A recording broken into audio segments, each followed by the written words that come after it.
With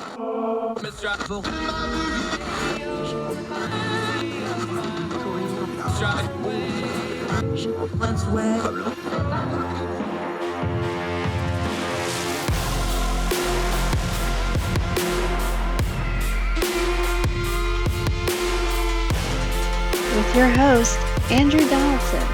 This is Tod Kelly. Heard Tell Show. It's Monday, March the 7th. I'm thrilled to see you again. I'm Andrew Donaldson. Welcome back to Heard Tell.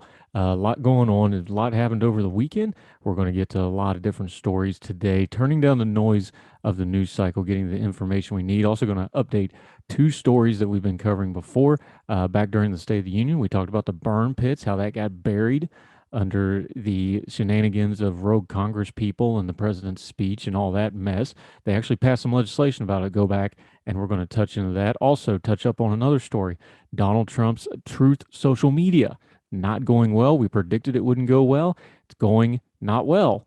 Touch in on that story. At the end of the show, we always try to end on an uplifting or a good note. How about a Ukrainian and Russian chef who have been friends for years, using food to try to bring about awareness and peace and raise money for the victims of the conflict in London? That story from The Guardian at the end of the program. One of our favorites as our guest today, Tod Kelly, a long-form journalist, one of the Ordinary Times original fellas, one of the original League of Extraordinary Gentlemen that predated Ordinary Times. Somebody who's been a mentor, somebody whose opinion I greatly respect, a great observer of humanity. We're going to get some big picture views on a lot of the stories we've been covering, such as Ukraine, the war Russia has imposed on them. We're going to talk a little bit of the State of the Union, going to talk about the state of politics and the state of culture with our friend Tod Kelly, who we just love having on the program. We had him back on our New Year's special. It was a great episode. You're not going to want to miss him today. But first, let's start with this. I took to ordinary-times.com and wrote something. And sometimes when I write, I'm more articulate, a little bit more thought out. I'm obviously better edited because y'all know my grammar ain't the best sometimes. But in Ordinary-Times, I wrote about how clarity comes through crisis. The piece is called With Crisis Comes Clarity. And I just want to read through it for you because it took a lot of stuff that I've been thinking over the last few days and weeks and compressed it and put it in a concise manner. And I think that's the best way to cover some of this. So I want to just read you from this piece in ordinary-times.com. With crisis comes clarity. The comfort of being at ease has the downside of dulling the senses, slowing the reflexes, softening the mind. The absence of crisis, or the crisis being far enough away to be impersonal and of no immediate threat, is pleasing to the point of being an addiction, of a high to be chased and need to be met, and an altered reality that must be maintained at all cost. Of using technology not as a funnel of information from a big, big world, but as an umbrella to keep any unpleasantness from falling on your head like some unwelcomed existential rainstorm. The immense privilege of technology to manifest not only the full depth and breadth of human knowledge and the live streaming of world events in real time, but also to filter and provide an off switch when that wider world becomes too much. With crisis, though, comes clarity. The folks to whom pillow shams not matching the curtains brings forth a violent rage of social media postings and demand for restitutions from the universe for the wrong done upon them might, just might, have a story or image or video or an anecdote they heard tell of folks who have lost everything, burned through their inane existence for just a brief moment. Lost everything from family and friends, both in separation and death, to their homes, their livelihoods, and then threatened with the loss of their country because an evil, powerful man they will never meet from far away deemed it to be so for reasons that they will never fully understand. Human beings who a week ago worried about dreams and goals and careers, sports, and the underappreciated daily minutia that fills up life from sunrise to sunset, find their thoughts replaced solely with the overwhelming and most basic human decision-making process of fight or flight. The stark images of desperate people not only contrasts with the peaceful lives of others far away, but gives lie to the overblown angst of daily dramas, amplified by a lack of more pressing matters. But with crisis comes clarity. Words and phrases start to mean something very different, or more precisely, begin to mean what they should have meant all along before they were bastardized by convenience and social media trends. Terms like fight and struggle and protest so easily applied to anything at all that requires the slightest bit of effort, start to pale against the knowledge that far from buzzwords optimized for search engines, they are nomenclature for desperate acts by desperate folks desperate to live one breath more. The performative version of protest, the crisis of fighting is a virtue unmoored from whether there's a just cause or not, a struggle of choice as opposed to one thrust upon the innocent, wilts in shame as the onanistic pursuits they are. Or they should wilt in shame if such charlatans were capable of the sensation that keeps most functional adults between the lines of good public behavior. But with crisis comes clarity.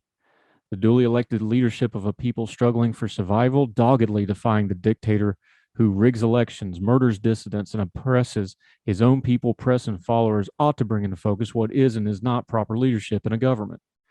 On the scales, such evidence demands a verdict against the politics that ask not who lead in a crisis, but who promises to give the right combination of constituencies the right amount of promises to obtain their financial and electoral support. We demand our elected leaders and institutions to be wholly reactionary to our whims of the moment, sensitive to the lightest breathed word of our longings. And then we wonder and marvel at why those same supposed bulwarks against the bad of the world flinch at the mere hint of crisis.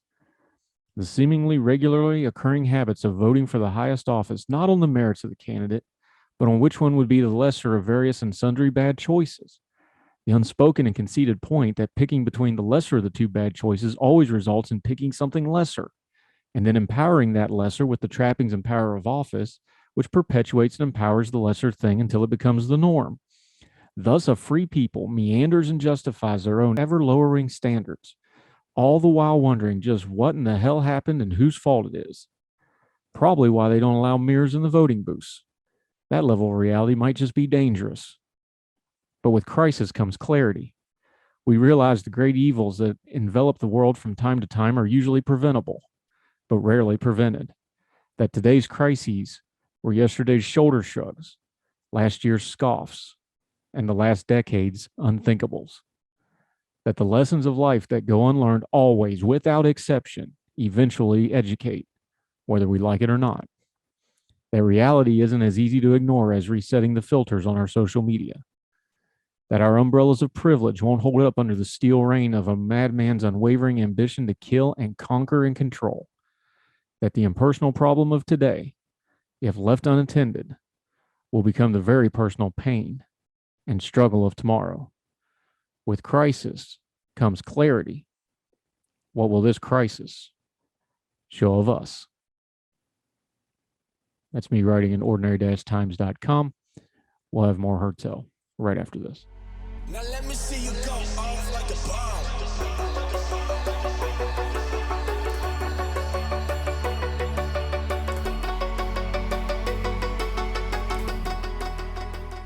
Welcome back to Hertel. A story we covered before. We're going to touch back in on it. Truth Social Media. That's the Donald Trump-backed social media platform that's supposed to replace Twitter and all manner of other things. In fact, it looks so much like Twitter. I'm surprised Twitter hadn't sued them yet, other than they may not be worth the trouble when we cover this story. The rollout's been a disaster. We covered it when it first came out. Part of the problem with this is with all of these quote unquote alternative media sites. Look, we're free speech advocates here. Anybody that wants to start a company, fine, go for it. God bless. Go forth. If you're not doing damage to the world, I hope you succeed. The problem is these kind of sites, they're just getting the same amount of people to run back and forth between the sites, and they don't really ding the existing sites like Twitter and Facebook, because the truth is the people that go on Twitter and Facebook and other places and complain about how much they hate it have to be on there because their hate validates their stuff. That's where the fight is. And they go to these other places, they wind up in an echo chamber where there's nobody fighting back against them. They get bored and they move on. Well, enter Truth Social. This is from the Daily Beast. In recent weeks, sources have heard the former president, meaning Donald Trump, on the phone swearing gratuitously and asking things like, what the blank is going on with Truth Social? He's repeatedly groused about the negative press and the less than stellar optics of the rollout, these sources say, reading from the Daily Beast again. And he's demanded to know why more people aren't using it, why the app isn't swiftly dominating the competition. During his presidency and in the years prior to his political rise, Trump had a famous reputation for berating underlings for failures that were mostly of his own fault. Throughout all the years, his short attention span was constant. He tends to quickly lose interest in novel business ideas, partnership, and money-making gimmicks that oftentimes rapidly go nowhere, if not worse. But if the preliminary traffic numbers are any indication, the former president and current wannabe social media mogul has a point. The Daily Beast, that's who I'm reading from here, reviewed analysis of visits of Truth Social's performance by SimilarWeb, which tracks website traffic from public and private sources.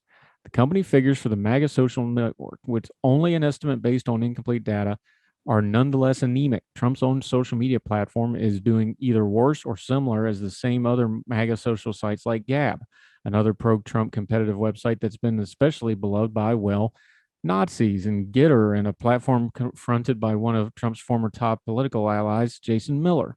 SimilarWeb's estimates show a sharp spike of around 2 million daily visits to the site when it first debuted, before traffic dipped to an average of approximately 300,000 visits each day, putting the site on par with Gitter. Meanwhile, the far-right Gab has an average of 650,000 daily average visits in the same time period. As of Friday, this is last Friday, True Social was 72nd most popular free app in Apple's App Store, a far cry from Facebook and his formerly beloved Twitter, which is 22 and 5th, respectively, both of which have booted the ex president after the January 6th riot.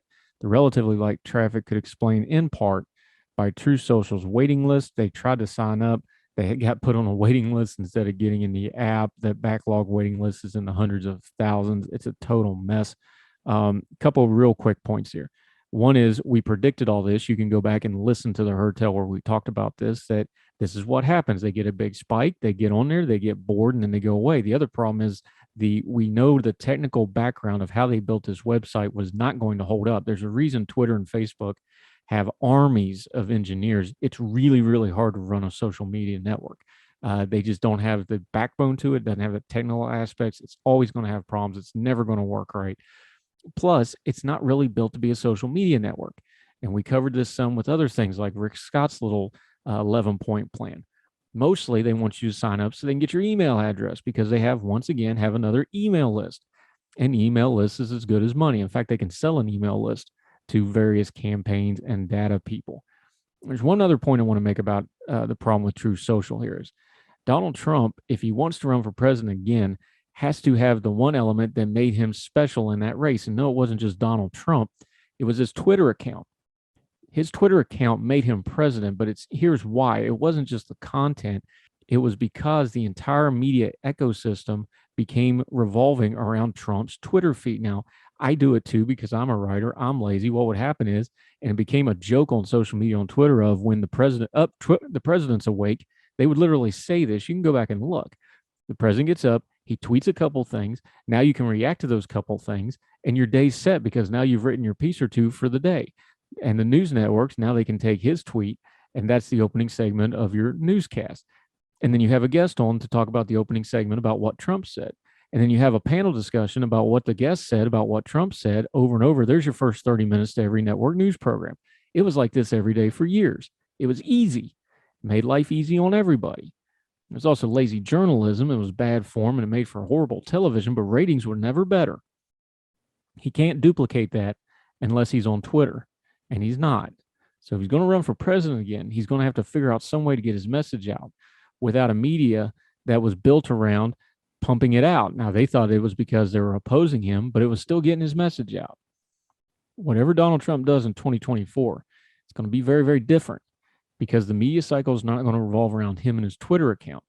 And it's very apparent now that true social media is not going to get anywhere near what Twitter used to be. Not that they want it to anyway.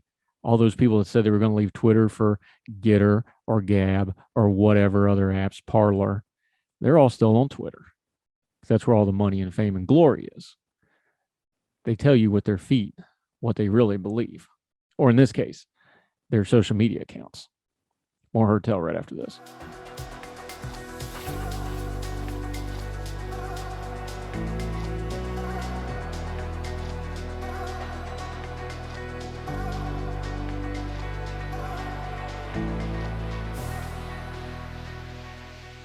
Welcome back to Hertel. One of our favorites. Haven't talked to him this year because he was our New Year's guest on our Blowout Spectacular, where he was the whole episode because right, he's just that important.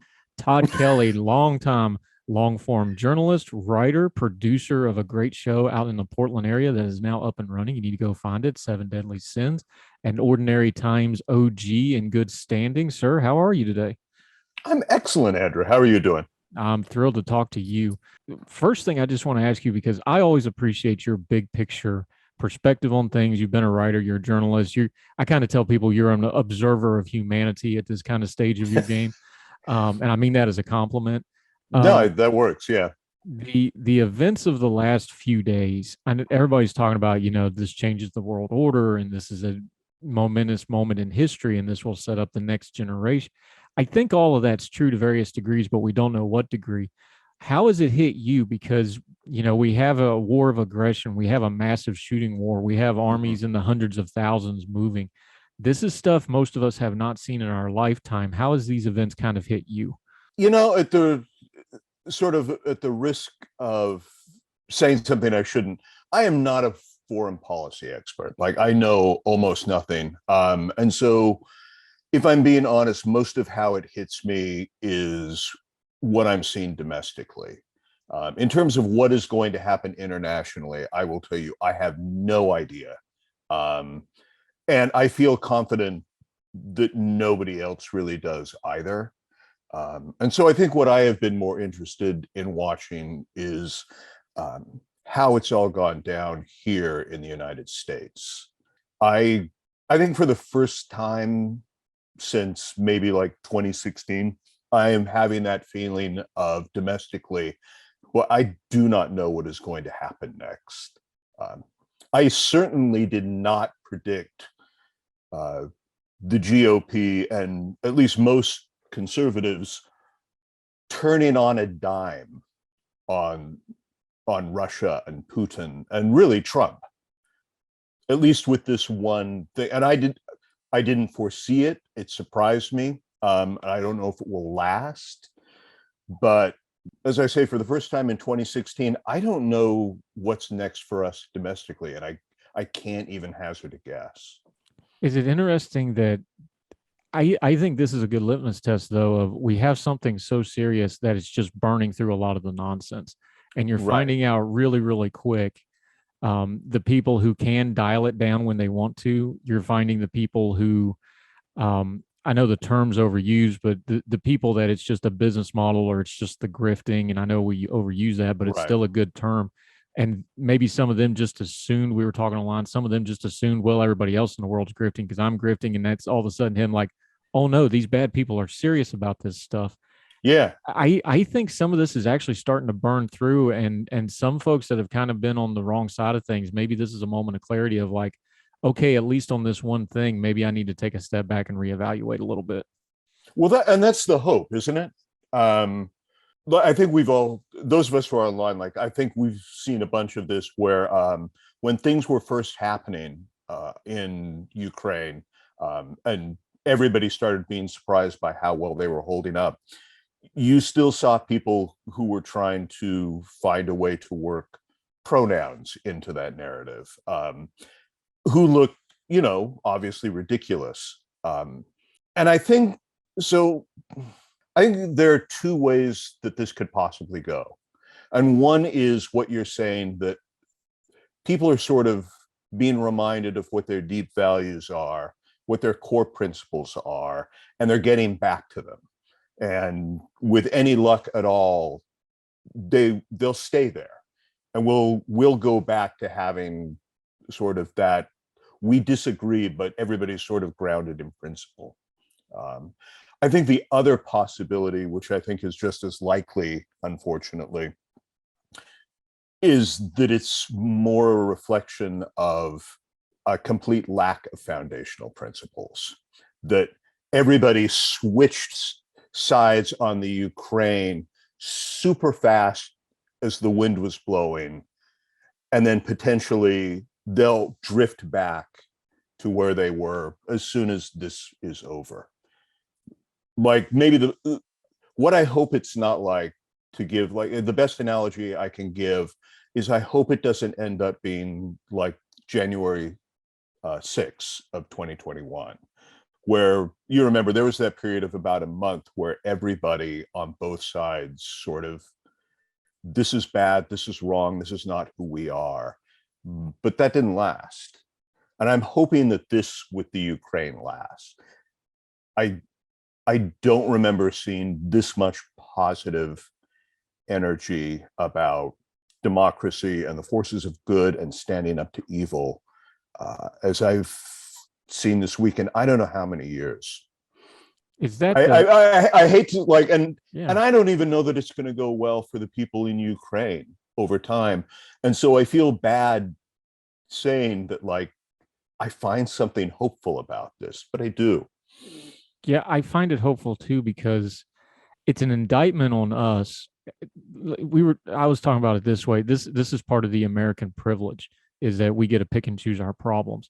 But it really does, and it's an indictment to us, but it's just the truth. When we see evil, we do tend as a nation to rise to it historically. And there was a lot we just spent a couple of years debating of, well, could we rise up to a World War II moment? Are we still that kind of Right. a country? I'm going to be optimistic here. I think we have an answer to that, by far the vast majority of at least Americans and even the world and Europe, they've got an evil they're facing now. And almost all of them, and some of them, it took them a day or two, they're responding to it and recognize it. And I think this is a big positive to a question that we in the commentariat have been kicking around for a couple of years. Yes, the answer is Right. yes, we can stand up to an evil. Yeah. Um, and like I say, it may not last, but for the moment, I think that I just want to live. I just want to live in this moment where it feels like everybody, except for one country, is kind of standing up and doing the right thing, or at least not standing up and doing the wrong thing. It is greatly heartening to me. Talking to Tod Kelly. I almost said our Tod Kelly because that's his Twitter handle, but you need to be following him because he has great wisdom for all of us. Um, Something in your largesse as a longtime journalist, though, I think this also cut into how we consume media in America because all of a sudden the commentary and the panel shows just don't seem quite as important. And I know, look, I'm already one of those people. I get a lot of overseas news anyway because I just can't Right. stand network news in America. I've talked to a lot of people and I've seen a lot of people that I don't have contact with. They're all saying the same things like, hey, where do I get a good news feed? Where do I get good information? This has definitely been a technology event. It's been a world event because it's being live streamed from the people involved in it. Is this going to be a clarifying moment in American media where we start going, okay, the old method of covering these live events is different because everybody's a journalist now and everybody can go get their media? Do you think the national media and the network media has a moment of, wow, we're kind of getting bypassed on one of the biggest stories in decades? No, I wish. Yeah, yeah, I wish that were the case, but I think we're going to continue to see the same pattern that we have, where the vast majority of what refers to itself as the news media is, in fact, simply an entertainment vehicle that's designed to make money, and a very small subset of the news media is actually journalists and investigative journalists uh, doing day-to-day leg and grunt work. And I don't see anything that's going to change that because, basically because that's the way that capitalism works. Um, and that it is very expensive comparatively to go out and produce real journalism, and it doesn't sell as well as the cheap stuff, where you have a couple of talking heads on and yell at one another. Like that costs nothing to produce other than, the salary of your host. And so I think that is going to be the dominant news media for a very long time. Yeah, the we joke about it, but you have the opening segment, and then you have the guests to talk about the opening segment, and then you have the panel discussion to talk about the guests talking about the opening segment. There's your first 30 minutes of every news program right there. Yeah, and I think what we don't like, I don't think this gets pointed out as much. I know that I think we've talked about this before, but most of the people who are on the panel are there to sort of draw eyeballs. Almost nobody is an expert on what they've all gathered to talk about. Almost nobody has any kind of special insight. But that's not, but people don't, it's not something I think that people come to with the expectation that they are going to get a deeper understanding. I think that they come either to be entertained or to have a particular idea that they would like to have reinforced, actively reinforced. Yeah, it turns into a funnel really quick. It Right. was one thing we've tried to do, and not just our little program, we do it at Ordinary Times too. It's like, what a concept. If you have a science question, go ask the science expert. If you got a Right. cybersecurity question, and the panels, and I'm not knocking them, I'm just picking them, but the network news programs, like a CNN, it's the same 7 or 8 people on every panel for every subject, no matter what it Yeah. is. And all due respect to them, I'm sure they're fine people with fine insights. But when you have the same, how this works, you produce shows. When you have the same 8 people in the same green room over and over and over again, there's going to start being some yeah, there's going to start being some groupthink in there somewhere, just because human nature is undefeated, isn't it?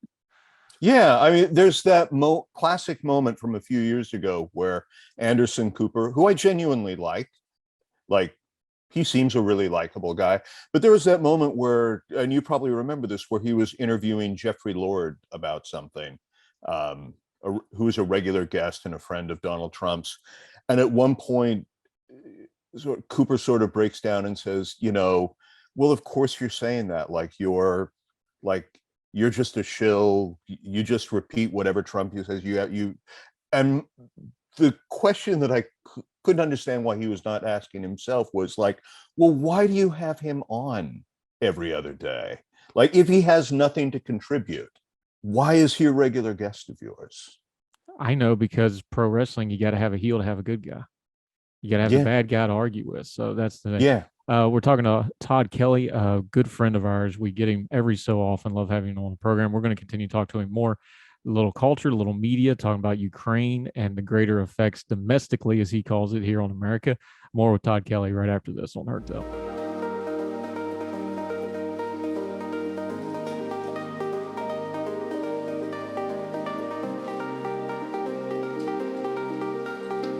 Welcome back to Heard Tell, talking to our buddy Tod Kelly, getting a little bit wider perspective on stuff. All right, I have my own opinion on the State of the Union. I think these are just kind of dog and pony show things. Have we kind of kept some traditions in our politics that just don't fit anymore? I know it's going to get a 20 rating or whatever on TV. Are there certain traditions like this that have just kind of outlasted their prime, and we just kind of keep doing them out of habit and never stop to go, what are we actually accomplishing here? Yeah. And you will know this more than I do because you have you have the legal background, but is the State of the Union, that's constitutionally required, is it not? Yes, and it was a report until I forget Right. which president started it, but yeah, you could write a letter and do this, and you'd be good. Yeah. It's just a report to Congress from the executive. Yeah. I guess I don't understand the point of it. Or at least I don't understand the point of it except with certain presidents. I think that there are certain presidents who are particularly good orators, who have very specific messages that they want to get out, not to Congress, but to the American people. Um, and they're good at it. I thought Reagan was good at it. I thought Obama was good at it. I thought the elder Bush was really good at it when they needed to. But then but does it need to be the State of the Union for them to do that? I don't know that it does. And I have to be honest with you. I don't think I've watched the State of the Union address in close to 10 years.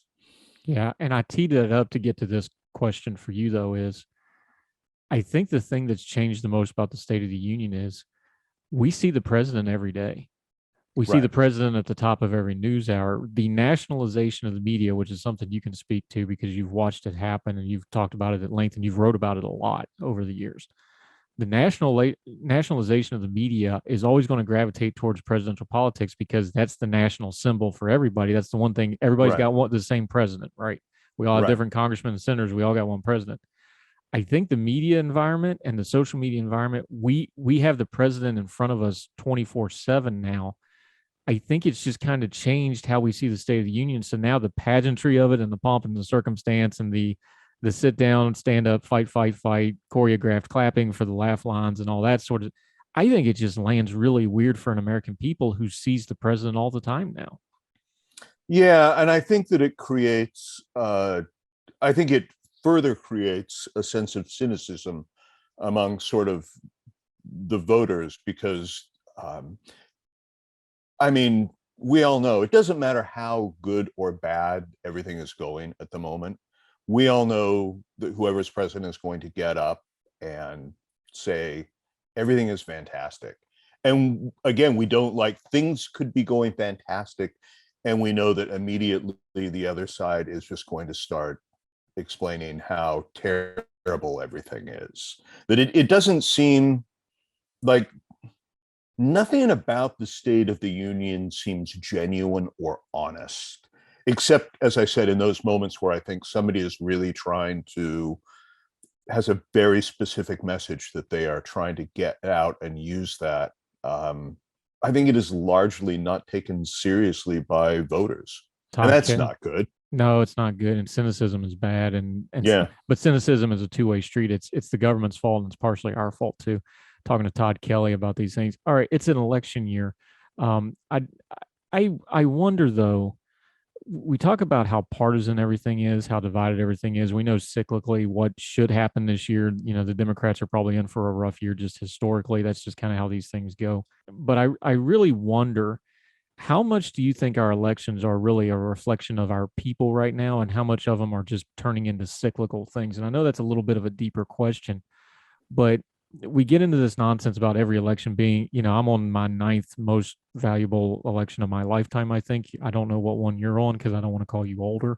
But we I am just keep, very much older. Yeah. yeah, but we just keep talking about this over and over again. And it's like, there's so much gridlock right now. A lot of this is just kind of habits and cycles and stuff like that, more so than actual trends. And then we try to read trends into them. Does it feel like that to you sometimes?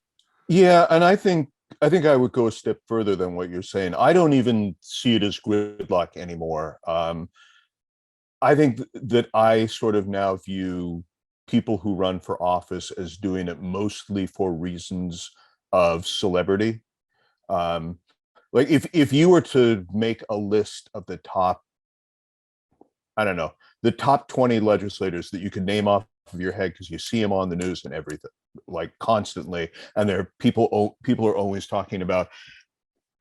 I would ask you to go back and see how many pieces of legislation, any of them serious legislation, not even passed, how many have they introduced over the past 10 years? If you like weed out symbolic stuff that they're like how much actual governance is being done, and I don't know that there's a lot. No, and we know that because if legislation goes anywhere, or let me Yeah. rephrase that, meaningful legislation, it's in an omnibus bill with a whole bunch of other stuff. It's slid into a financial crunch where they just have to pass it. They'll Right. stick it in the back of the DOD funding, something that has to be passed. So you can scream that you don't love America if you don't vote for this post office over yonder somewhere, that sort of thing. Yeah, Um, Marjorie Taylor Greene is like a great example. I mean, she's been stripped of committees. She has no legislative power whatsoever. And yet you can't deny that because of the way everything's set up now, she really is one of the most powerful voices in Congress right now. yeah, you bring her up. Certainly far more powerful than people who like go to work every day and write bills and try to get compromise who you never hear about. Is media power now? We used to joke Yes. about Twitter ain't real life, but we looked at what used to be power in Congress, where you had an LBJ who would literally just stand and lean over people until they did their legislation the way he wanted them to. Right. And I've always told people, you think Trump was profane, you should read up on LBJ sometime. Trump's a piker in comparison. Yeah. But that used to be the power, like the back rooms, the smoke filled rooms, cutting deals. Mm-hmm. Is the power now really the social media influencers that just happen to hold office on top of it? Is that really power now? I think it's it is a hard question for me to answer because I think the question that I keep coming with when I try to answer that is what is power? The GOP, from one point of view, somewhere along the way after 2012, seemed to amass a huge amount of power nationally in terms of being elected to office. But how much of what how much of what the GOP traditionally ran on and they wanted to do, and laws they wanted to pass, did they ever get done? I, I, I'm having a hard time thinking of any. And so if you're winning elections, do you have power if you're not taking the time to do anything with it? And I don't know the answer to that question. Yeah, well, none of the rest of the nation does either, including me. Yeah. So I think that's something we need to wrestle with. You brought it up, so I'm going to go there on Marjorie Taylor Greene. Okay. We know what she did. CPAC was in Florida. That means Fuentes and his knuckle dragging morons had their hate fest in conjunction with CPAC because they follow around all the big conferences and have an adjacent. We know she attended. She took multiple pictures with them all together. Representative Gossard out in Arizona has also spoken to this group. This is a straight up hate group. They're Holocaust deniers. I hate using this term because I think we overuse it in the broad spectrum of prejudices, which is ignorance and fixable, and this is an evil, wicked thing. But they are racist. They're not really hiding it. Yeah. What do we do here? Because I get annoyed. I put it out on Twitter. I'm like, she needs to be expelled from Congress. Congress has a mechanism, 2/3 vote, and they're expelled. That's a very high bar. Right. And I just get person after person after person like, no, that supports the will of the voters. I'm like, you don't want the precedent. They could throw you out for saying something. I'm like, no, it's 2/3, man. Do you know what it takes to get 2/3? You can't get 2/3 on the naming of a post office nowadays. Right. I'm just shocked.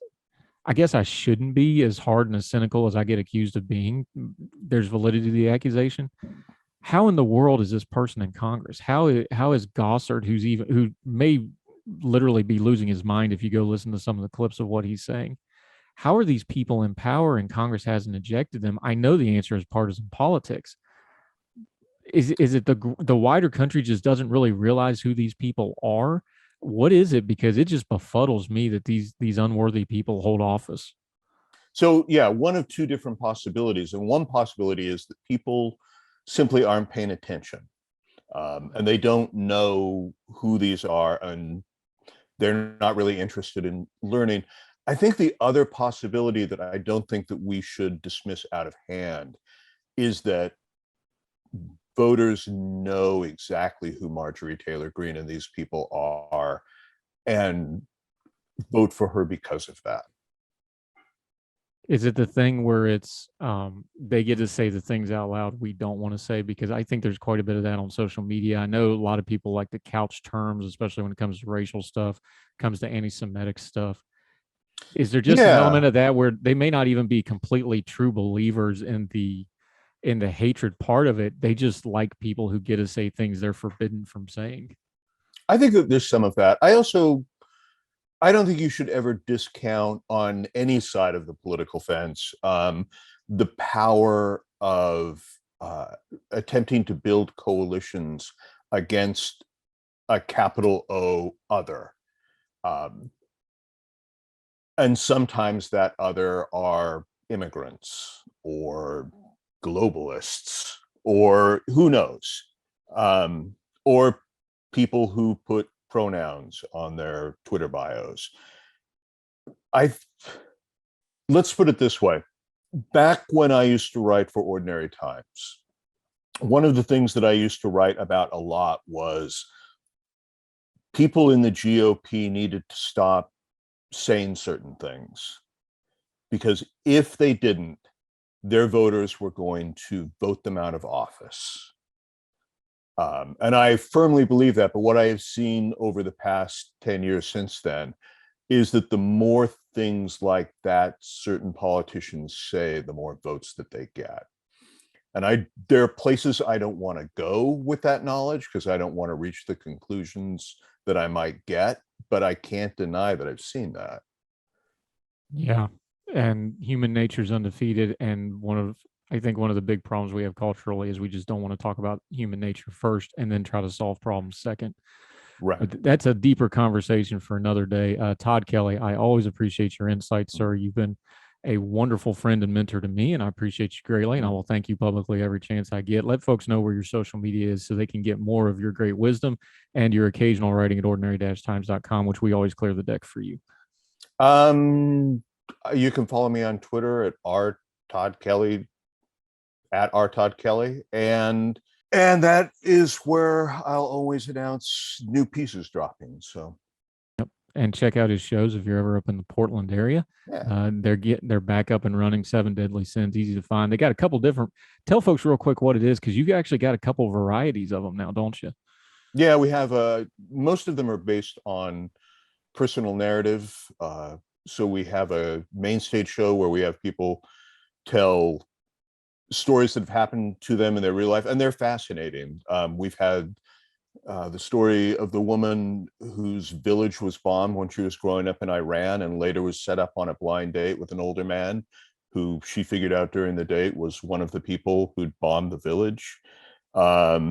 A wonderful gentleman whose daughter had been killed at Sandy Hook and went through a period of time where he couldn't see color, and sort of an act of kindness one day sort of brought his sight back. So really compelling stuff, and we hire musicians to score music to it. But we have a lot of other different kinds. We have a Truths and a Lie show where 7 people tell like the most outrageous thing they've ever done, like a bar story, on one of them's line, and if whoever in the audience can guess who it is wins a prize. Good stuff. Yeah, good human People seem to stuff. like it. And good human entertainment, which we need more of. That culture thing, not the war stuff we talk about online. The actual culture thing is in, people understanding each other. Good stuff. Yeah. Tod Kelly, appreciate your time, sir. Really appreciate you. Always good talking. All right. Thank you, Andrew. Always a pleasure to be here. We'll have you back soon, sir. Thank you, Tom.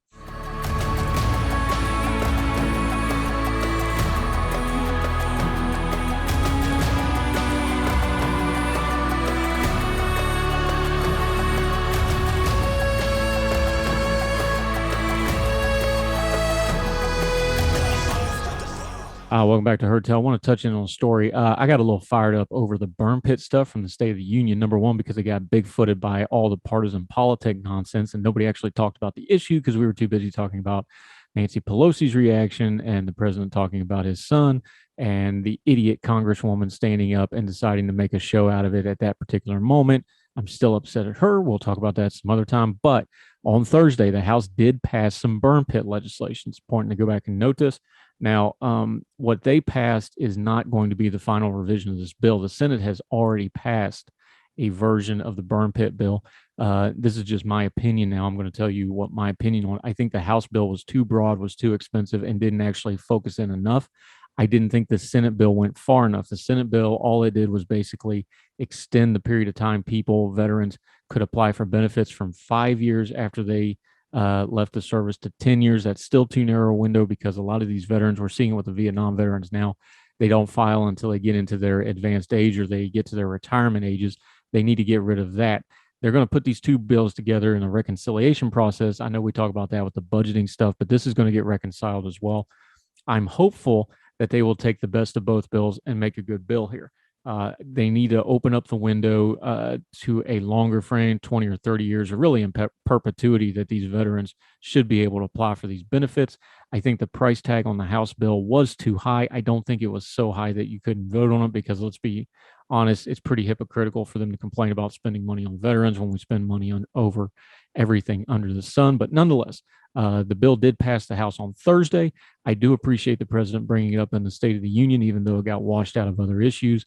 And we will watch closely to see what the final version of this important legislation is for our veterans. Keep an eye on that. Make sure you lobby your congressmen and senators about that. If you care about veteran issues, don't just tweet you love veterans. Get on your social media, get on the phone, contact people, do something about it if you really care. More Heard Tell right after this.